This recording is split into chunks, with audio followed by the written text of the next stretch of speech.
So much backlash came out of this past Sunday's pay-per-view offering from AEW. A card that delivered from a match quality standpoint somehow got fumbled when it came to the main event. Of course, I am talking about Jon Moxley going over Swerve Strickland in the main event of Dynasty. Many people believe that Swerve should have been the guy to dethrone Jon Moxley and put an end to his reign of terror. But right when you thought that that was going to be the case, the lights went out and your glorious EVP showed up to disappoint you. But I'm here to tell you that Jon Moxley going over, at least for me, was expected. I'm yours truly, Flamin' Ricky DeRays, and this is the reason why Jon Moxley keeping the AEW Championship was the right call to make. Before we get into all this craziness, please make sure to like and subscribe to the Wrestle Havoc channel right here on YouTube, in which we discuss everything in and outside of the squared circle.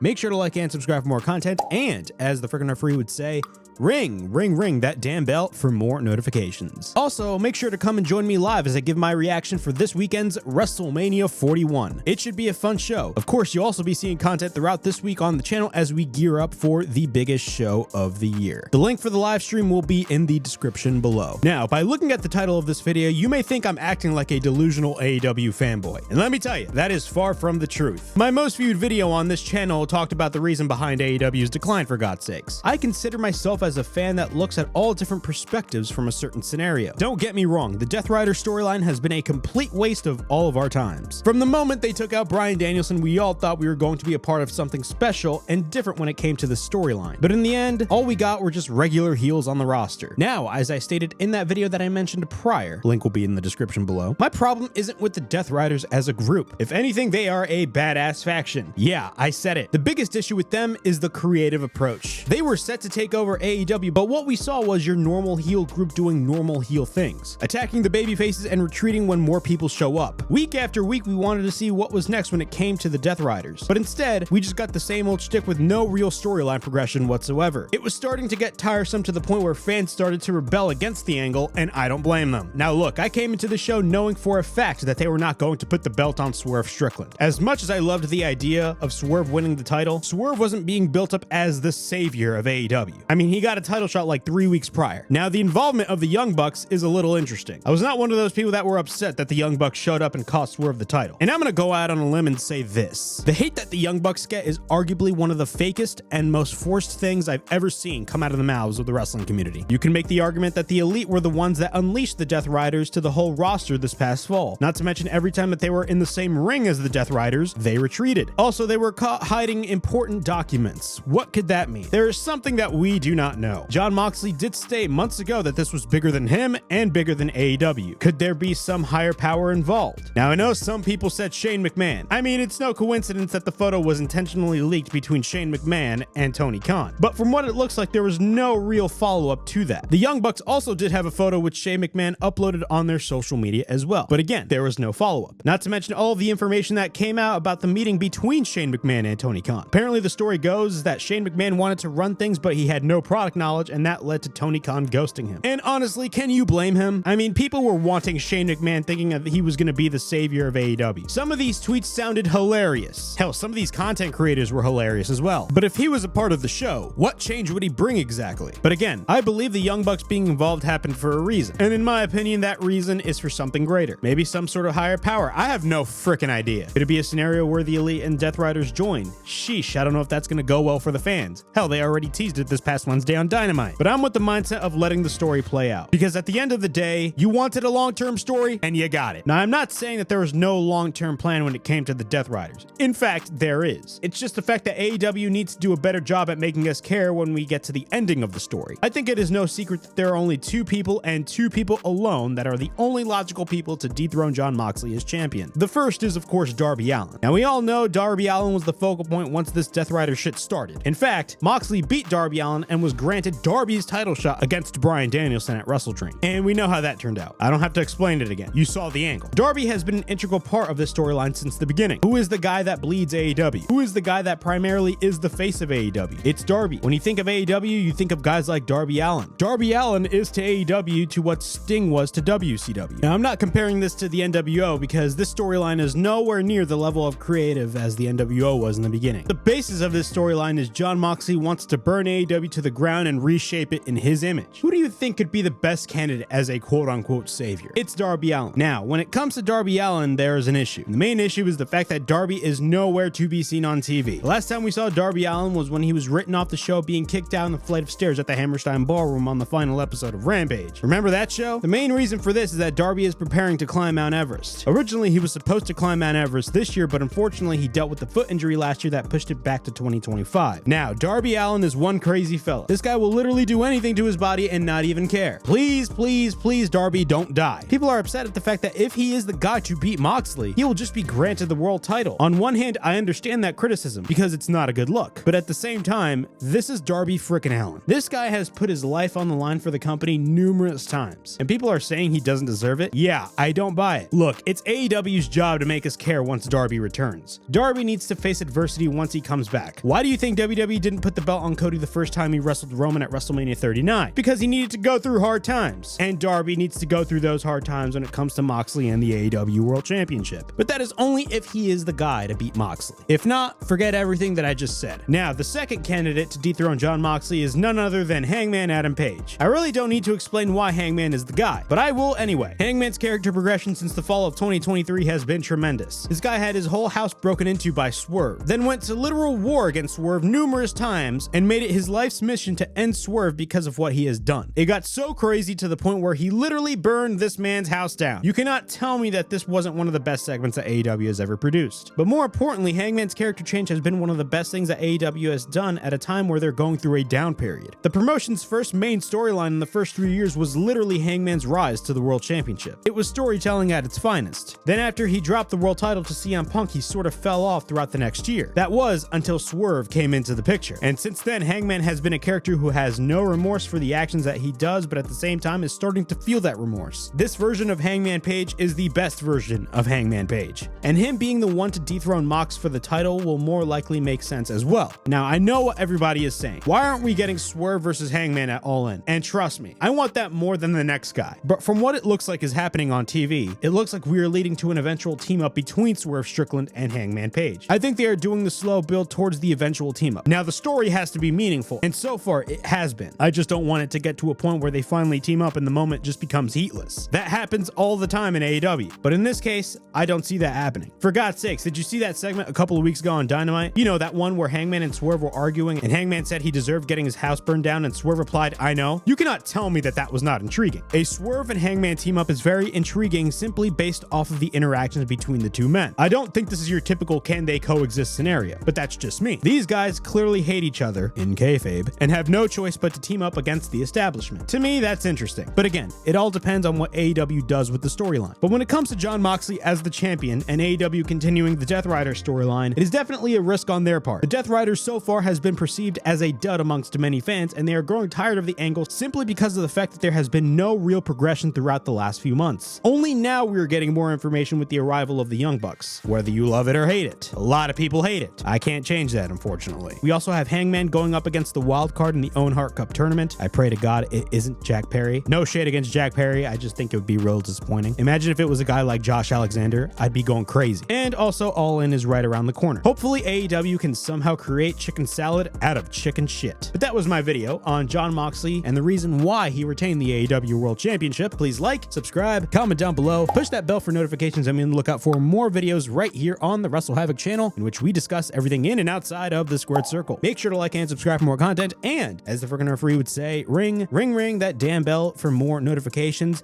Be on the lookout for a lot of content coming out this week as we are gearing towards the road to WrestleMania 41. Also, please check out my live stream this weekend on both night 1 and night 2 of WrestleMania. It is going to be a lot of fun. And as always, it is yours truly, Flamin' Ricky DeRays of Wrestle Havoc, signing out. I'll see you guys all in the next video.